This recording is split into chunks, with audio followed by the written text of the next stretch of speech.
Check out these passion vine flowers.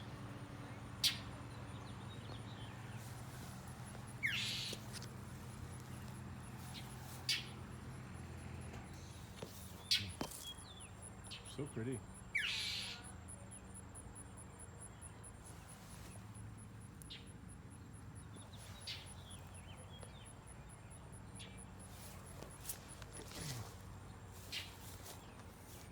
Gotta pull the weeds in there.